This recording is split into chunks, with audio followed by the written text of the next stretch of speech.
Hi, this is Justin Pineda, and for today, I'll be talking about preparing a data privacy compliant organization in the Philippines. For my discussion points, I listed down four. So the first one is the need for data privacy compliance. The second is where and how to begin. Third is what to implement.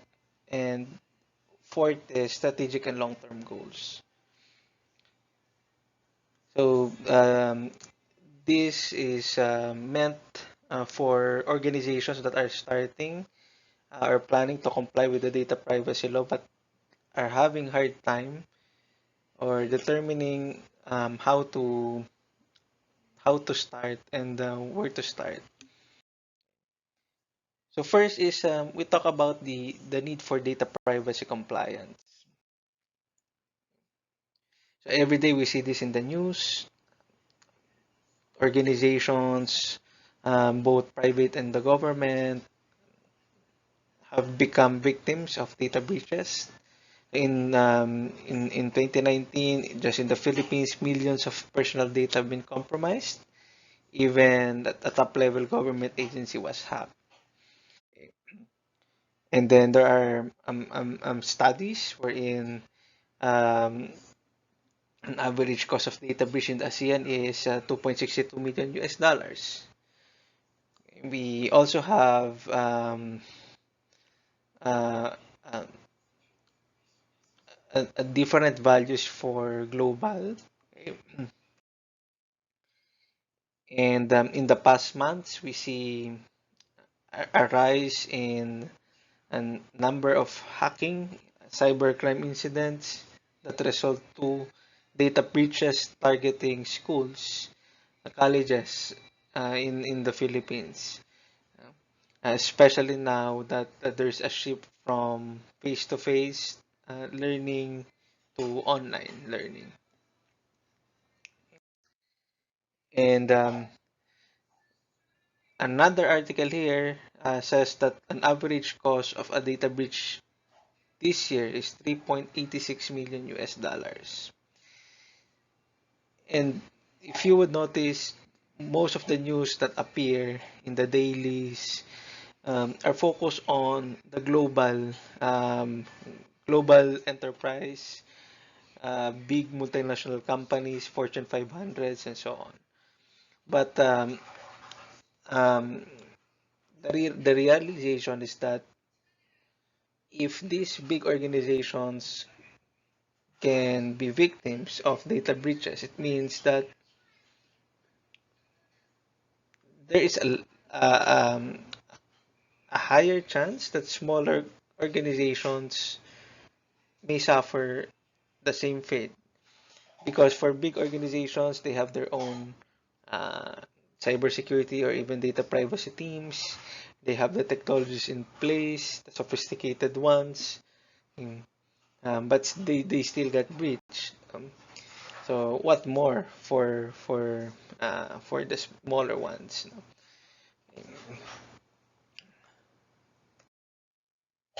Now that we learn the need for data privacy compliance, we now go to where and how to begin.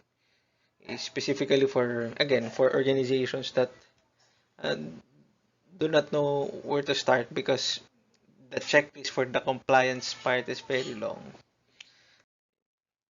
So what are the common issues for organizations? The first one is this: submitting the documentary requirements to be quote unquote compliant. So this is for compliance sake. So we submit all the requirements, we register the systems, we draft whatever report that the National Privacy Commission wants. Okay. Unfortunately, it defeats the purpose of um, complying with the data privacy law because the scope of it is very big, and we're trying to protect very crucial assets, which is information. Um, so um, this should be, the least listing to think about, that we just need to submit something, and then that's it. Okay. Second would be assigning a data protection officer based on seniority or some random reason. So I hear this in meetings, in conferences, that one person was assigned as a DPO just because he's the most senior in the group, or because he or she is um, the most trusted by the organization or something. Yeah, trust is required, okay, in appointing a DPO, but there is a list of skill sets that the DPO must possess to properly discharge his or her functions. So that's another common issue. The third would be no or limited budget for data privacy compliance. Again, for management, this may be just a cost. Okay? It may be asking for um, dollars, or pesos. No?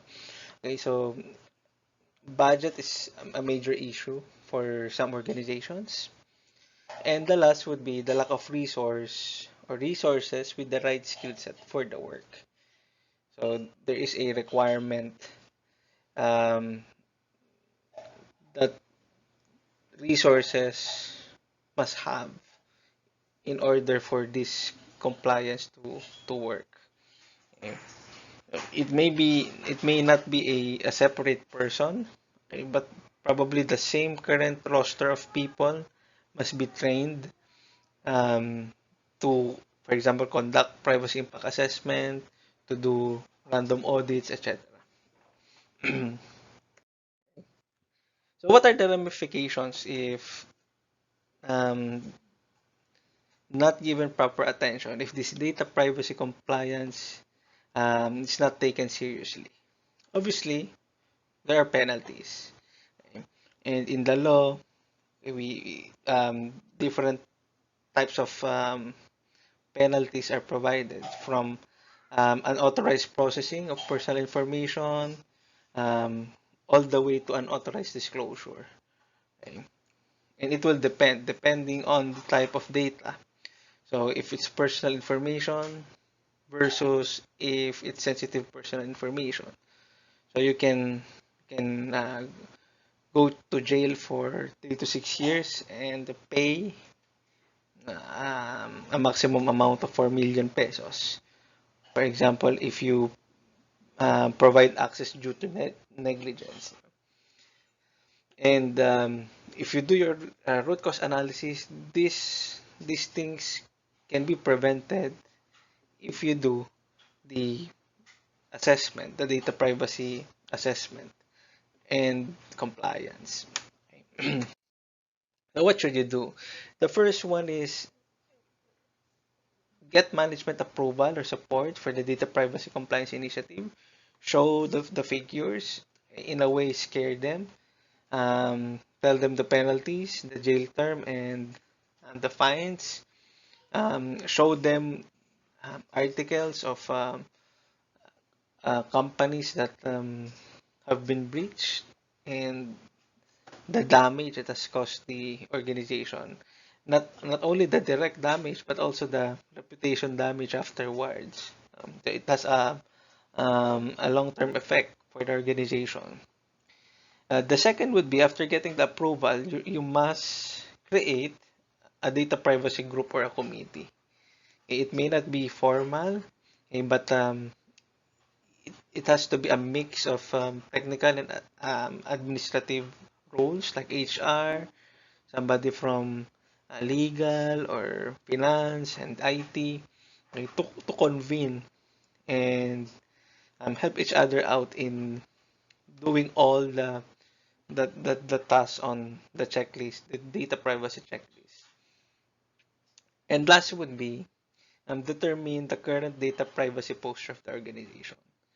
So you can ask for a third party to do that for you, but a quick assessment may be enough to gauge more or less where are you now, So in the quick assessment checklist, it shows all the requirements that you need to do to be compliant, and then you can assess. Do we have this? Do we have that? No. Okay. Or probably ad hoc. There's the formal process. Okay, so you can note it down. Okay, so there are existing processes and technologies that satisfy the data privacy requirement. So we see this for most organizations. That there are implementations that are not focused on data privacy but are actually um, processes that are actually um, satisfy the the compliance requirements. Like for example, the use of anti-malware, the use of encryption tools, etc. Okay. So as per NPC, okay, these are the 5 pillars of compliance. Okay. Now, for example, we go to pillar number 3. Okay. Create your privacy management program. Okay. So this is just an excerpt when you do your quick assessment. You will see privacy privacy notices are posted where appropriate. Okay. Data sharing agreements are in place, tools in place to monitor, etc., etc. So in most organizations, they do this already. They have this in their day-to-day operations. So that's why if you will do your quick assessment, probably a lot of items are already checked, and you just have to align it and put it in your privacy management program. So that's the importance of conducting your checklist. Okay, and then next would be conducting the privacy impact assessment, or the PIA. So here, all organizations, all departments must do this if they're handling um, personally identifiable information, or PII. Okay? Why? Because by default, organizations don't do this.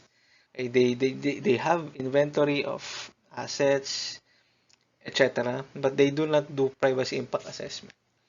And this is relatively new for some organizations. So you need to do this. Okay? It helps in building a culture of privacy in the organization. Why? Because it will help enforce the need to know. You'll be able to determine that probably you might be collecting more information than necessary. Okay. You'll be able to determine that certain groups, certain people should not see the contents of this process, the data in this process, etc. Okay. Determine the data process flow from the time you collect the data up to the moment that you delete it. Okay. And help if help and identify if changes are needed. So if for example you're supposed to delete it at some point, okay, the data should be removed from the system, then you can you can see that in the data flow that at some point it has to be deleted because you don't need it anymore. So later on, you can adjust the process based on the actual requirements. It will give you a clear picture of the entire um, uh, personal data process life cycle. Okay. So let's go to the third point. So after you do your quick assessment, you do your um, PIA. Okay, you know now the things that you have, the things that you don't have, and you have already conducted your privacy impact assessment. You know which departments and system or process owners collect PII. Then you need to do some implementations afterwards, right? So what to implement? Okay, determining gaps. So again, after you have conducted your quick assessment and your PIA, you'll be able to determine the items that you do not have for data privacy compliance. And now's the time for you to do your gap analysis. So there are items that you do not currently have, but you can implement right away. Okay, so these are the items that need to be implemented that are feasible currently. Okay. So we start with determining that the items that you need to implement. So you know this already after the assessment. Determine the items that should be given high priority, like um, yeah, for example, breach reporting procedures. You need to do that. Okay, then go ahead. You can draft that because that's specific for data privacy. There are no overlaps for that. At the same time, it's a pillar in the data privacy compliance. Okay. And last would be, again, as what I mentioned, determine the items that are feasible, okay, to do. Like, for example, if the breach reporting procedure will not cost you a lot of money, and then you can implement it right away, create a process, ask the management to review it, and then practice it, then that's fine. You've already implemented one pillar, right? If not, determine if a compensating control, meaning an alternative, is available. So we'll go to that in the next slide. Okay. Another another item that you need to do would be appointing a DPO if you do not have um, if you have not appointed any. Okay. I put it here on the stage of what to implement because um, at times you do not know who is the most qualified in the company to be or to serve as a DPO. But once you already conducted your quick assessment MPIA, you would see who would stand out and who can more or less appreciate the work. So after these activities in the previous activities, then you will be able to gauge who among these people can be a qualified DPO. If not, then probably we can onboard somebody else. Okay, so formally appoint a DPO. Ensure that he is aware of the responsibilities of the role. Okay, so it's not a promotion. It's not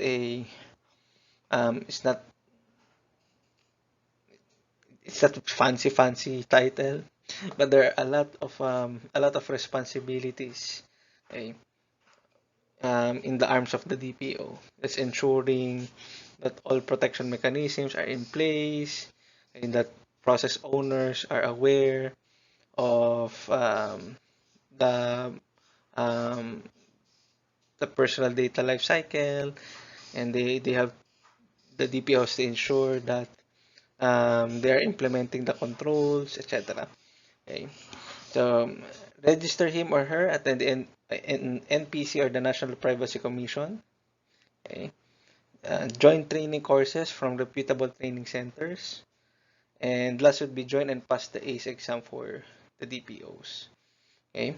So these are some of the things that you need to do.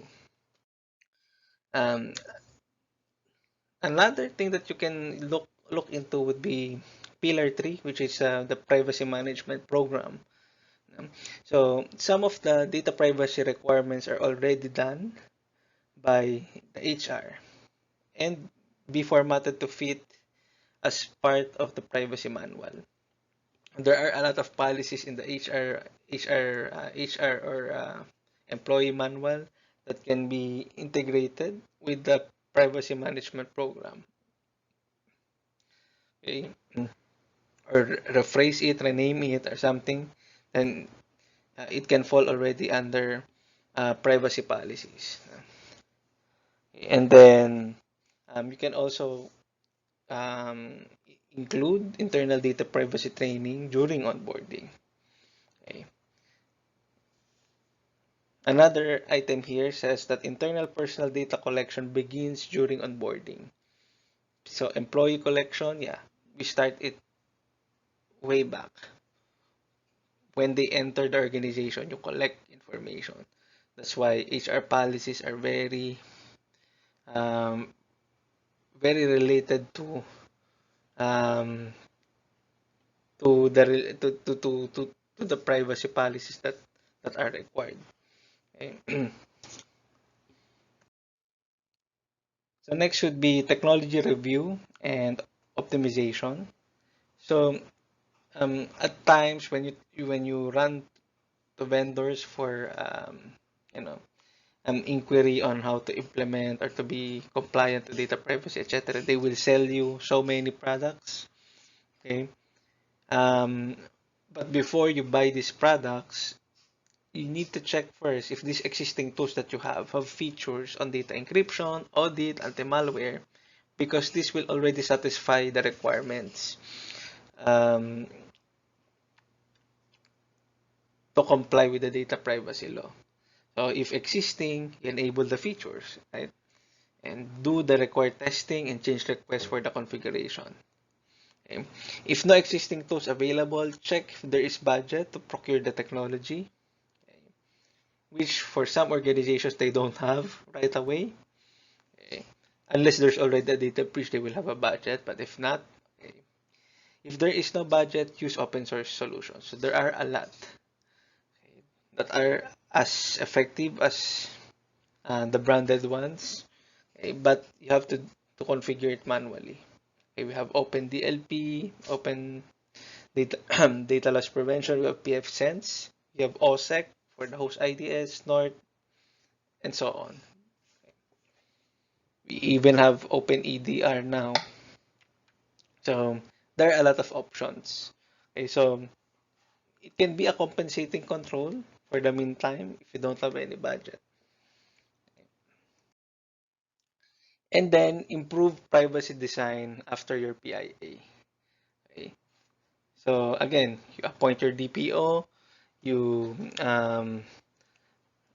you check or build your privacy management program, and then you optimize your technology and then improve your privacy design. Okay, so review the PIA and determine if there are PII that should not be collected. Okay, so you're trying to improve um, your privacy design. You adjust processes if necessary, align with the best practices. Like for example, um, what are the usual information collected by HR during application? So if these are the items that are collected, then these are the only items that you should collect. Nothing more, nothing less, right? Okay. And so on. What is the standard um, configuration of anti-malware? How many signatures, etc.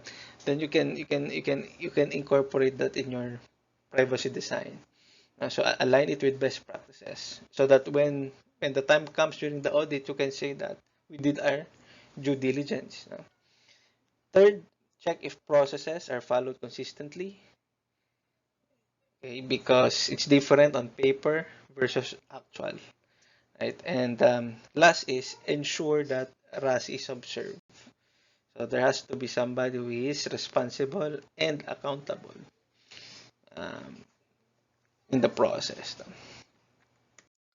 Okay. And then exhausting all adjustments.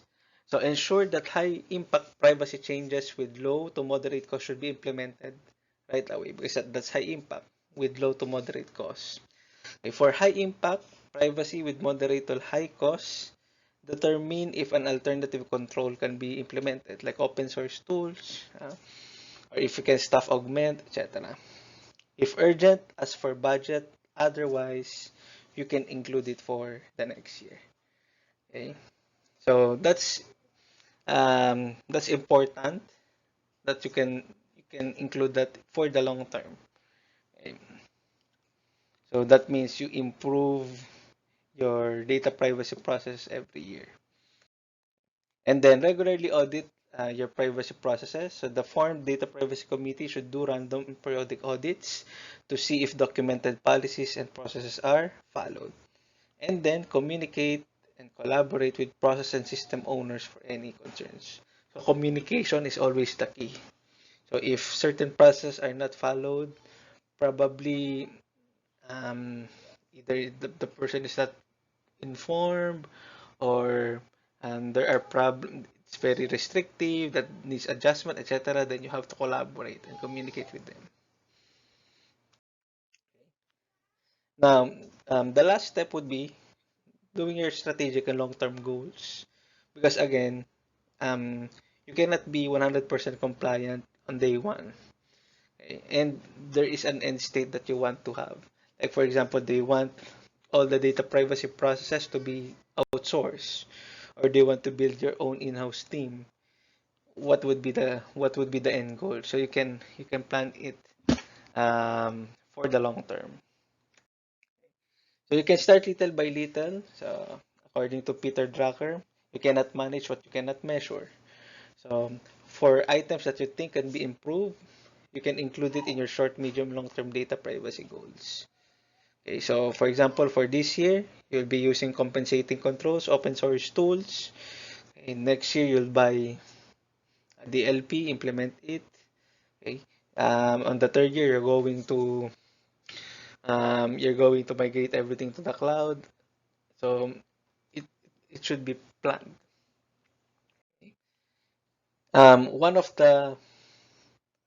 One of the um, very good resources in building your roadmap would be the SANS security awareness maturity model. This is for security awareness, but actually this can be applied even for data privacy.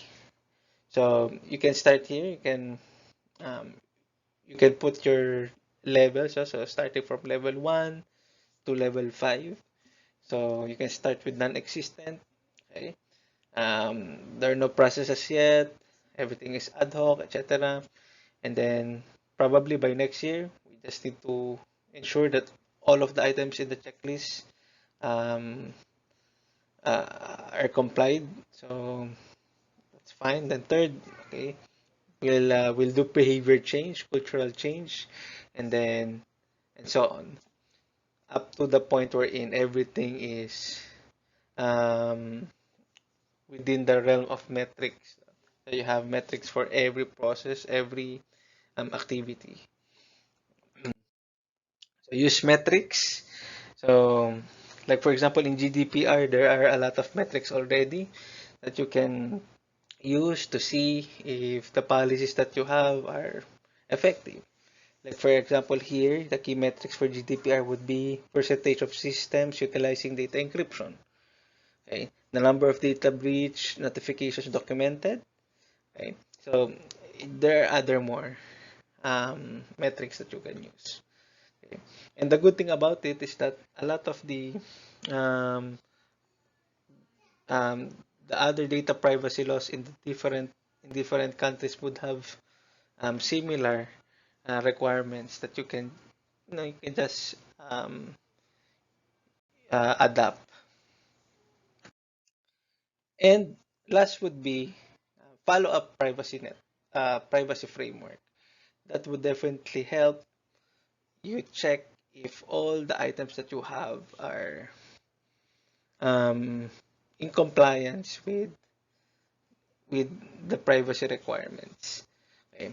It's it's best if you over comply, okay, or meet more than the requirements, enforce the best um,